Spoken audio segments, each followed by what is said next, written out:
Whitey in Santa Monica, was in custody in the courthouse too.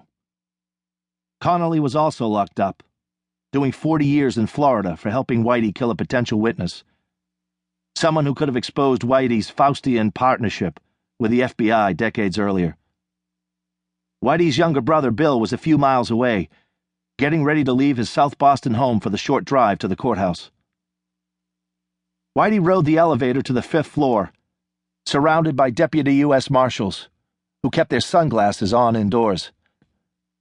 As he waited in an anteroom for his case to be called, Michael Donahue's widow, Patricia, sat in courtroom 10 with her 3 sons, Michael Jr., Sean, and Tommy, who had grown up without a father. The special agent in charge of the FBI in Boston walked in and took an empty seat on the right side of the gallery, directly in front of the Donahues, but said nothing to them. He didn't know them or any of the families of Whitey's victims, who sat clustered together. When Whitey shuffled into the courtroom, he quickly spotted his brother Bill out in the spectators' gallery and mouthed a cheerful hello even before he made it to the defendant's table. For many years, one of the most powerful politicians in Massachusetts, Bill smiled and nodded back. Whitey's $822,188 in cash, hidden in the wall of his apartment in Santa Monica, was of no use to him now.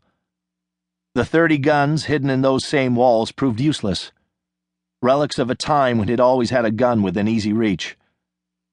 There had been no defiant, bloody standoff with the law before his arrest, a drama that would have better served his legend. His years of gunplay behind him, the old man surrendered quietly and almost with a smile. The Whitey Bulger standing there in the courtroom, in his ill-fitting blue jeans, white smock, and sneakers, looked like any other casually dressed octogenarian or a Southern California retiree, which is what he had been just a few days before. Over the next few weeks, there would be more court appearances, as the feds tried to figure out what to do with him. Each time the black SUV drove him up the Southeast Expressway, the main road into Boston, taking him past some of the spots where he had buried his secrets. To the right, next to a railway bridge over the Neponset River, were the soggy graves of Deborah Davis and Tommy King. A little farther up, under the sand at Teenan Beach, there was Polly McGonigle's. Off to the left of the highway, beneath some mounds of dirt across from the firefighters' hall, there was the oversized makeshift grave that held Deborah Hussey and Bucky Barrett and John McIntyre. They were just 6 of the 19 people Whitey was charged with killing. Whitey hid the bodies to lessen the risk of prosecution. It's never good business to leave a corpse behind. No body, no case. But he also did it to preserve his image in the town, as South Boston natives call their neighborhood. It was especially important to Whitey that his role in the demise of the 2 women remain hidden. He was a criminal, he would readily admit, but he was an honorable criminal. Gangsters with scruples don't kill women, and Whitey insists to this day that he did not kill Deborah Davis or Deborah Hussey. He says the last years of his life will be spent clearing his name, not just in the killing of the women, but in this whole matter of his being an FBI informant. "I never put one person in prison in my life," he claimed in a letter to a friend. This is the illusion Whitey lived by, and where his legend as the good bad guy began.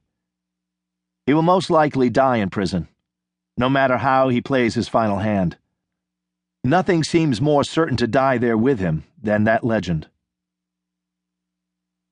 There have been other books written about Whitey Bulger, many of them told through the eyes of people who worked for him or pretended to.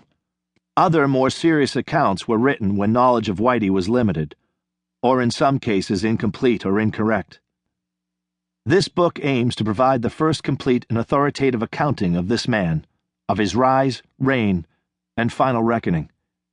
We aim, in short, to present Whitey in full. Many descriptions of him and much of the lore about him have traded in caricature, making him a 2-dimensional figure more monstrous than human if you hate him, more human than monster if you don't. Whitey was more complicated, more compelling, more frightening than that.